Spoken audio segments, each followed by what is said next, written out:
Hi everyone, আসসালামু আলাইকুম। আমি হচ্ছে পারভেজ। আর আজকে আমি আপনাদের দেখাবো মাই রুম।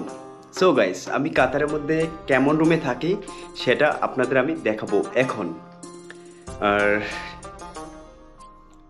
এই যে দেখছেন, আমি আমি কিন্তু আমার রুমের ভিতরে আছি। আর এই যে দেখছেন, এটা হচ্ছে উইন্ডো। আর সো এটা হচ্ছে দরজা আমার। আমি এখান দিয়ে বাইরে যাই। এটা হচ্ছে বাইরের সাইডটা। সো দেখেন, এই যে উইন্ডো। আর এটা হচ্ছে আমার দরজা।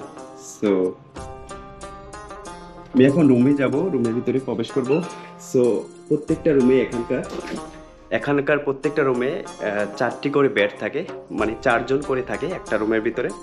আর 4টি করে আলমিরা থাকে। আর আলমিরাগুলো হচ্ছে এমন টাইপের। সো এই যে দেখছেন আলমিরা এমন টাইপের, একজনের একটা আলমিরা। আর বেডগুলো দেখেন, এ হচ্ছে বেড। আর এ হচ্ছে বলতে পারেন হোস্টেল টাইপের মতো। যারা স্টুডেন্ট লাইফে হোস্টেলে থাকে ঠিক সেরকম। সো এটা হচ্ছে আমার আলমিরা। আর এটা হচ্ছে মিরর। সো দেখতে পাচ্ছেন। আর এটা হচ্ছে, আমি এখন টয়লেটের ভিতরে যাব, বাথরুমে। সো এটা হচ্ছে টয়লেট। রুমের ভিতরে তো অ্যাটাচ করা টয়লেট বাথরুম। আর এটা হচ্ছে হ্যান্ড ওয়াশের, ফেস ওয়াশ হ্যান্ড ওয়াশ করার জন্য। আর এটা টয়লেট। আর এটা হচ্ছে বাথরুম। সো এখানে বসে আমরা গোসল করে নেই। এখানে এটা হচ্ছে শাওয়ার। সো রুমগুলা কেমন, এটা হচ্ছে লাইট, দেখেন লাইটগুলা। আর এটা হচ্ছে উইন্ডো। আর এখানে এটা হচ্ছে গরম গরম পানি ঠান্ডা পানি করার জন্য। আর এখানে গরম পানি বের হয়, ঠান্ডা পানি হয়। So guys,